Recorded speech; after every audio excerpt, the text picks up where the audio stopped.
ಕರ್ನಾಟಕ ರಾಜ್ಯ ಕಾಂಗ್ರೆಸ್ ಸರ್ಕಾರ ಸಿದ್ದರಾಮಯ್ಯ ನೇತೃತ್ವದಲ್ಲಿ ಹಿಂದುಳಿದ ಜನರಿಗೆ ಮೋಸ ಮಾಡ್ತಾ ಇದೆ. ನಾವು SC/ST ಮತ್ತು ಹಿಂದುಳಿದ 2A ಕೊಡ್ತೀವಿ ಅಂತ ಹೇಳಿ ಈಗಿರುವಂಥ 4% ರಿಲಿಜಿಯಸ್ ಮೈನಾರಿಟಿಗೆ ಇರುವಂಥದ್ದು ರಿಸರ್ವೇಷನ್ ಹಿಂದುಳಿದ ವರ್ಗದ ಪಟ್ಟಿಯಲ್ಲಿದೆ. ಅದೇ ಅಸಂವಿಧಾನಿಕ. ಅದನ್ನೇ ನಾವು ಬದಲಾವಣೆ ಮಾಡಿದ್ವಿ. ಅದೇ ಈಗ ಸುಪ್ರೀಂ ಕೋರ್ಟಲ್ಲಿ ದಿಲ್ಲಿಯಲ್ಲಿ ಚಾಲೆಂಜ್ ಆಗಿದೆ. ಇಷ್ಟೆಲ್ಲ ಗೊತ್ತಿದ್ದು ಈ ಥರ ಸುಪ್ರೀಂ ಕೋರ್ಟಲ್ಲಿ ಅದರ ಪ್ರಶ್ನಾರ್ಹ ಚಿಹ್ನೆ ಇದ್ದಾಗಲೂ ಕೂಡ ನಾವು ಹಿಂದುಳಿದವ್ರಿಗೆ ಕೊಡ್ತಾ ಇದ್ದೇವೆ, ಅವ್ರಿಗೆ ಅಷ್ಟೇ ಅಲ್ಲ ಅಂತ ಹೇಳಿ 4% ಎಕ್ಸ್ಕ್ಲೂಸಿವ್ ಆಗಿ ರಿಲಿಜಿಯಸ್ ಮೈನಾರಿಟೀಸ್ಗೆ ಕೊಡುವಂಥದ್ದು.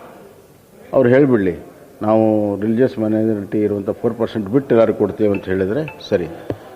ಆ ನೆಪದಲ್ಲಿ ರಿಲಿಜಿಯಸ್ ಮೈನಾರಿಟಿಗೆ ಇವರು ಏನು ಕೊಡ್ತಾ ಇದ್ದಾರೆ ಇದು ಸಂವಿಧಾನ ಬಾಹಿರ, ಕಾನೂನು ಬಾಹಿರ.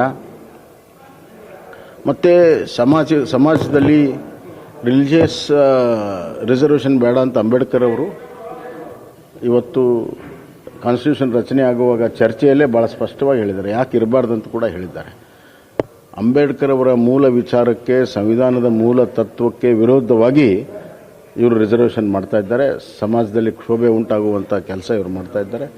ಅವರಿಗೆ ಸಮಾಜ ಒಡೆದ್ರೇನು ಇದ್ರೇನು ಅವ್ರ ಮತ ಬ್ಯಾಂಕ್ ಗಟ್ಟಿಯಾಗೋದನ್ನು ಮಾತ್ರ ಅವ್ರು ನೋಡ್ಕೊಳ್ತಾ ಇದ್ದಾರೆ. ಇದು ಭಾಳ ದೊಡ್ಡ ತಪ್ಪನ್ನು ಈ ಸರ್ಕಾರ ಮಾಡ್ತಾ ಇದೆ. ಬರುವಂಥ ದಿನಗಳಲ್ಲಿ ಇದಕ್ಕೆ ಭಾಳ ದೊಡ್ಡ ಬೆಲೆಯನ್ನು ಅವರು ಕೂಡ ಕಟ್ಟಬೇಕಾಗ್ತದೆ.